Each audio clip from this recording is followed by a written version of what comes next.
मेरी पड़ोसिन बाल विधवा है, मानो वह जाड़ों की ओस, भीगी पतझड़ी हर सिंगार हो। सुहागरात की फूलों की सींच के लिए नहीं, वह केवल देव पूजा के लिए समर्पित थी। मैं उसकी पूजा मन ही मन किया करता था। उसके प्रति मेरा मनोभाव कैसा था, उसे मैं पूजा के अतिरिक्त किसी अन्य सुबोध शब्दों में प्रकट नहीं करना चाहता। दूसरों के सामने कभी नहीं, अपने प्रति भी नहीं। नवीन माधव मेरा बहुत ही घनिष्ठ एवं प्रिय मित्र था। उसे भी इस बारे में कुछ नहीं मालूम। इस प्रकार मैंने अपने अंतरतम में जिस आवेश को छुपाकर साफ सुथरा बनाकर रखा था, उसके लिए भीतर ही भीतर गर्व का अनुभव भी करता था। परंतु पहाड़ी नदी की तरह मन का वेग अपने जन्म शिखर से बंधा नहीं रहना चाहता। किसी भी रास्ते को अपनाकर वह बाहर निकलने की कोशिश करता है। इसमें अगर वह सफल नहीं हो पाता तो भीतर ही भीतर कसक उत्पन्न करता है।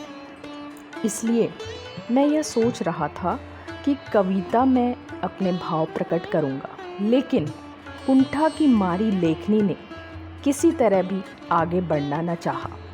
बड़े आश्चर्य का विषय तो यह है कि ठीक उसी समय हमारे मित्र नवीन माधव को अचानक बड़े ही प्रबल वेग से कविता लिखने का शौक बढ़ने लगा, मानो अचानक भूचाल आ गया हो। उस बेचारे पर ऐसी दैवी विपत्ति पहले कभी न आई थी। इस कारण वह इस नई नवेली हलचल के लिए बिल्कुल तैयार न था। उसके पास छंद, तुक आदि की पूंजी नहीं थी। फिर भी उसका दिल छोटा न हुआ। यह देखकर मैं दंग रह गया।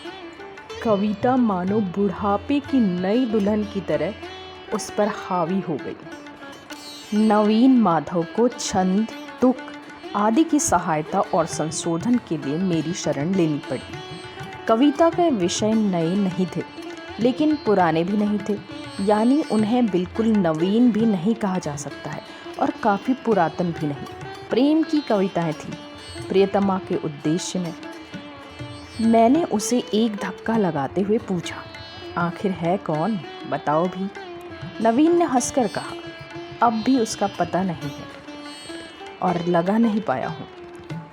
नए लेखक को सहयोग देने में मुझे बड़ा संतोष मिला। नवीन की काल्पनिक प्रियतमा के प्रति मैंने अपने रुके आवेग का प्रयोग किया।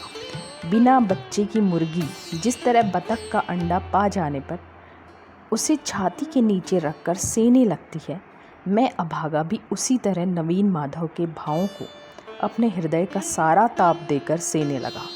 अनाड़ी की रचनाओं को मैं ऐसे जोश खरोश से संबोधन करने लगा कि वे करीब करीब 15 आने मेरी ही रचनाएं बन गई।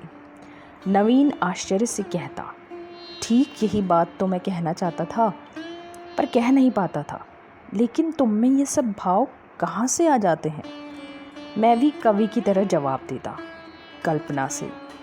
इसका कारण यह है कि सत्य नीरव होता है और कल्पना वाचाल। सत्य घटनाएं भाव स्रोत को पत्थर की तरह दबाए रखती हैं, कल्पना ही उसका मार्ग मुक्त करती हैं। नवीन गंभीर चेहरा लिए कुछ देर सोचता, फिर कहता, देख रहा हूँ बात कुछ ऐसी ही है, ठीक कहते हो।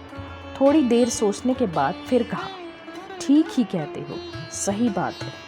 पहले ही बता चुका हूँ कि मेरे प्रेम में एक प्रकार का कातर संकोच है, इसलिए मैं अपनी बात कुछ भी लिख नहीं सका। नवीन को पर्दे की तरह बीच में रखकर मेरी लेखनी अपना मुंह खोल सकी। रचनाएं मानो रस से पूर्ण हो ताप से फटने लगी। नवीन बोला, यह तो तुम्हारी ही रचना है, इसे तुम्हारे ही नाम से प्रकाशित करें। मैंने कहा, भाई तुम भी खूब कहते हो, मूल रचना तो तुम्हारी ही है, मैंने तो सिर्फ थोड़ा सा रद्दो बदल कर दिया है। धीरे धीरे नवीन भी ऐसा ही समझने लगा। ज्योतिर्विंद जिस प्रकार नक्षत्र के उदय की प्रतीक्षा में आकाश की ओर निहारा करता है, मैं भी उसी तरह कभी कभी अपने बगल के मकान की खिड़की की ओर देखा करता था। इस बात को अस्वीकार नहीं कर सकता, कभी कभी भक्त का एक बेचैनी से देखना सार्थक हो जाता है। उस कर्मयोग में डूबी ब्रह्मचारिणी की सौम्य मुख श्री से शांत शीतल ज्योति झिलमिलाकर क्षण भर में मेरे मन की सारी बेचैनी दूर कर देती थी। किंतु उस दिन सहसा मैंने यह देखा, मेरे चंद्रलोक में क्या अब भी ज्वालामुखी जाग रहा है। वहाँ की सुनसान समाधि में डूबी पहाड़ी गुफा सा सारा अग्निदाह क्या अभी तक पूरी तरह बुझा नहीं है। उस दिन वैशाख के तिपहर को पूर्वोत्तर दिशा में बादल घिर रहे थे। उस घिरी हुई आंधी की बादलों भरी तेज चमक में मेरी पड़ोसन खिड़की के पास अकेली खड़ी थी।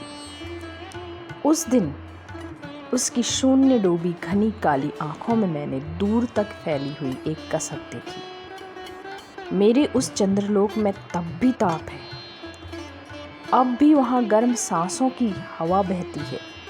वह देवताओं के लिए नहीं, मनुष्य के लिए ही है।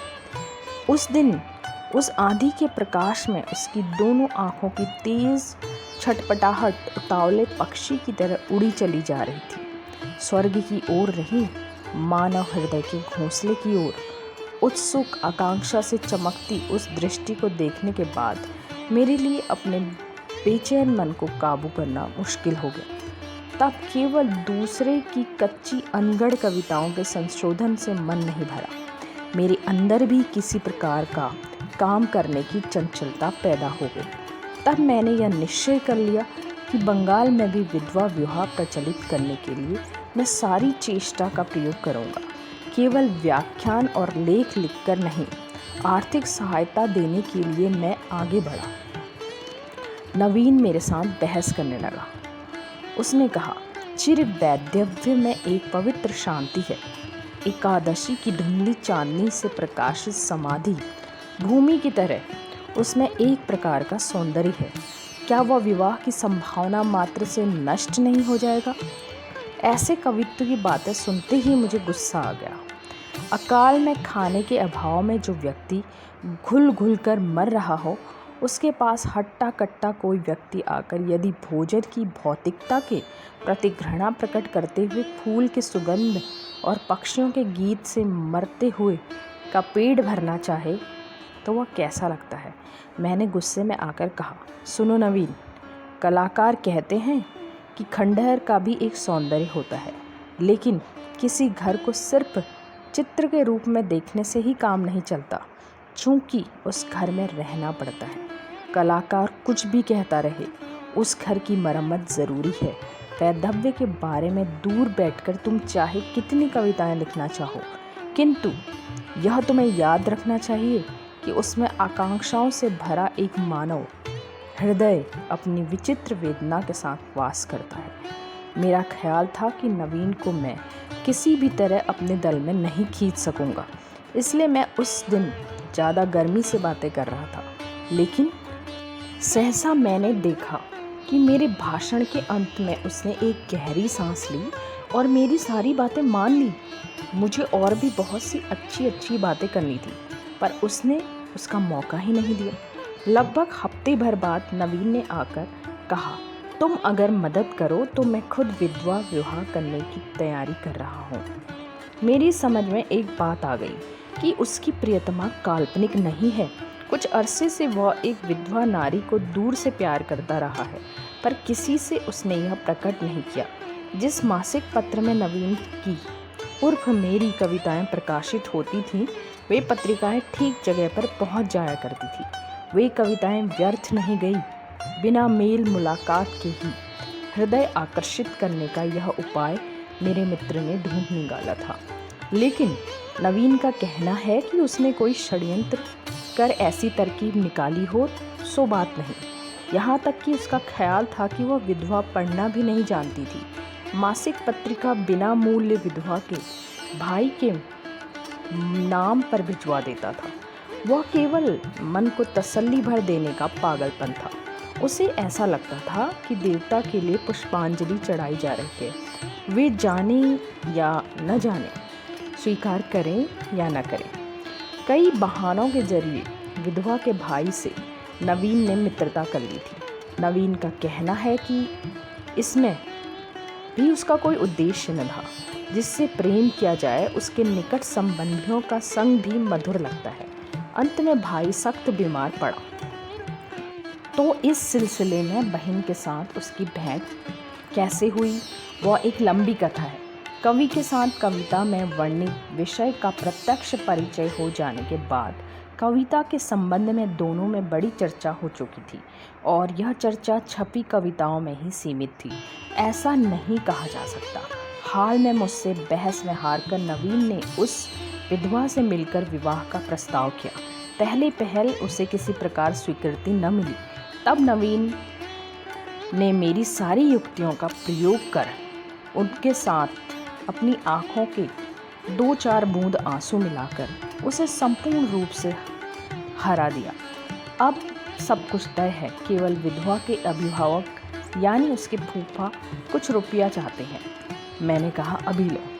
नवीन बोला इसके अलावा एक बात और है। शादी के बाद पिताजी 5-6 महीने तक ज़रूर खर्चा देना बंद कर देंगे और तब दोनों का खर्च निभाने के लिए तुम्हें इंतज़ाम करना होगा।